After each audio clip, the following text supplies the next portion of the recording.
На похоронах сына мать услышала его голос и рванулась к закрытому гробу. Когда крышку вскрыли, все побледнели. Пронизывающий осенний ветер гулял по кладбищу, когда люди, пришедшие проводить Илью в последний путь, перешептывались: «Скорей бы, отпели, помянули и по домам». Лишь Марина стояла у гроба, будто укоренилась. Она не чувствовала ни холода, ни сырости, ни того, что зонт унесло ветром. Боль разрывала изнутри, накатывая глухими волнами. Казалось, сердце лопнет от отчаяния, а мир вокруг распадется на хрупкие осколки. Марина не отрывала взгляд от крышки гроба. Под свинцовой пломбой и холодным металлом лежал ее сын, ее смысл жизни. Увидеть в последний раз она не могла. Так положено, так лучше. Говорили те же люди, что теперь торопили священника. Но может ли существовать лучше, когда все кончено? Рядом стояла молодая и красивая женщина. Наталья. Черный траурный наряд подчеркивал ее тонкие черты и аристократическую бледность. Она иногда вытирала глаза, но взгляд упрямо скользил мимо гроба. Люди перешептывались. И какая красивая жена у Ильи была, молодая и вдова, несправедливо. И тут же добавляли: «Пора заканчивать, а то Марина и сама ляжет рядом». Но мать не слышала ни слов, ни дождя. Перед глазами калейдоскоп. Ей 20. Она бежит к Антону с вестью о ребенке. Дверь открывает чужая девчонка в его рубашке, а сам Антон выглядывает из-за плеча и усмехается, будто уже отрепетировал.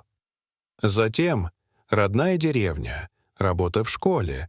Мужчины сватались, но Марина всех отвергала. Чужой мужчина в доме может обидеть ребенка. Ее весь мир — Илья. Он рос спокойным и внимательным, держал слово. Мечтал о море и, несмотря на мамины страхи, поступил во университет водного транспорта. Окончил с отличием, стал помощником капитана дальнего плавания. В один из приездов привез невесту, Наталью. Утонченная, городская, к деревенской жизни отнеслась с брезгливой осторожностью. Марина почувствовала в ней ледяную ноту, змеиный прищур, но сын отмахнулся, обиделся. После свадьбы Илья наведывался реже. Рейсы, учения, проверки.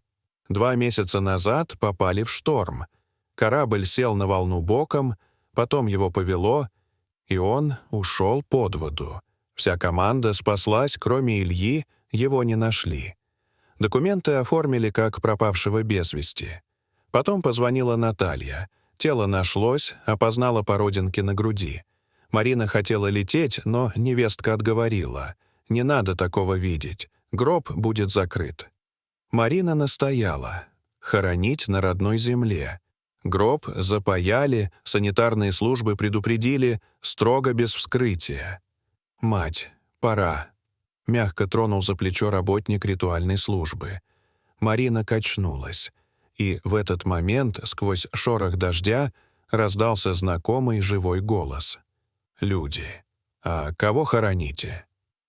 Толпа замерла, обернулась. Сзади стоял промокший мужчина в ветровке. Щетина, синяк на скуле, на ботинках липкая грязь. Он моргнул от дождя, вскинул брови. «Да тебя вроде», — тихо сказал старик. «А не рано ли?» — отозвался Илья и посмотрел на мать. Марина решила, что сошла с ума. Мир качнулся, как палуба. Она вырвалась из рук Натальи, коснулась ладонью кожи сына и провалилась в темноту. Пока Илья приводил ее в чувство, Наталья, не оглядываясь, рванула к воротам. «А кто тогда в гробу?» — спросил кто-то с задних рядов. «Скорее всего, он пустой», — тихо сказал Илья. Крышку все-таки вскрыли. Под потрескавшимся бархатом лежало грубо обтесанное бревно, стянутое веревкой и прикрытое ветхой тканью. Кто-то перекрестился, кто-то зашептал: «Господи, помилуй». Позже, уже дома, в тепле и запахе свежего чая, Илья рассказал правду. В ночь кораблекрушения он вытягивал ребят с нижней палубы, пока его самого не смыло волной.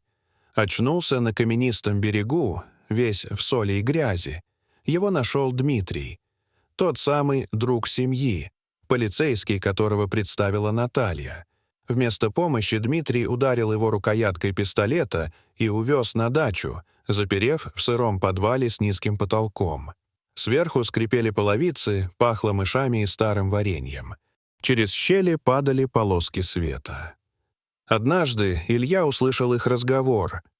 У Дмитрия и Натальи была давняя связь, они решили инсценировать смерть ради страховки. Бумаги оформим, печати поставим, все срастется.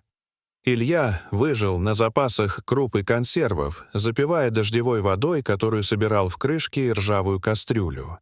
Каждую ночь считал шаги Дмитрия на крыльце, запоминал привычки, как тот забывает щелкнуть нижний замок, как держит ключи в нагрудном кармане.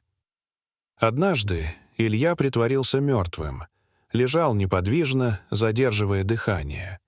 Дмитрий, ругаясь, приоткрыл дверь, и в этот миг Илья бросился всем телом, сшиб его вниз по ступеням. Бежал, пока в глазах не потемнело.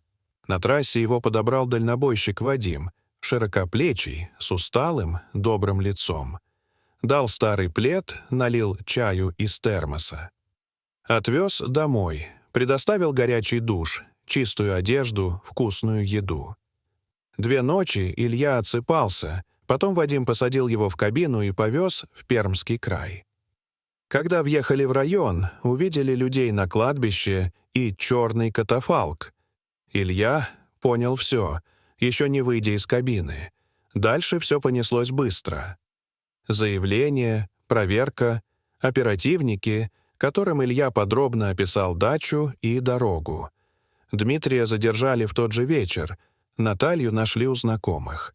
Суд был долгий, изматывающий, но приговоры тяжелые. Наталья до последнего смотрела в пол и повторяла: «Я не знала». Марина на заседание почти не ходила, спасла себя работой в огороде и молитвой. Илья продал квартиру и вернулся на родину. Купил трактор, поставил теплицы, завел кур, позже пару коров.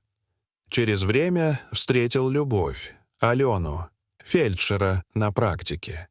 Она пришла к Марине мерить давление, да осталось пить чай, наблюдая, как Илья чинит холодильник. Свадьба вышла шумной. Гармошка, пироги, 3-дневные танцы. Вадим с женой приехали почетными гостями, привезли детское одеяльце на будущее. Марина впервые за долгое время смеялась так, что устали щеки. Теперь она верит. Нельзя терять надежду, даже когда кажется, что все кончилось. Дорогие зрители, что вы думаете об этой истории? Расскажите, пожалуйста, в комментариях. А если вам понравилось это видео, то ставьте лайк и подписывайтесь на наш канал. До свидания.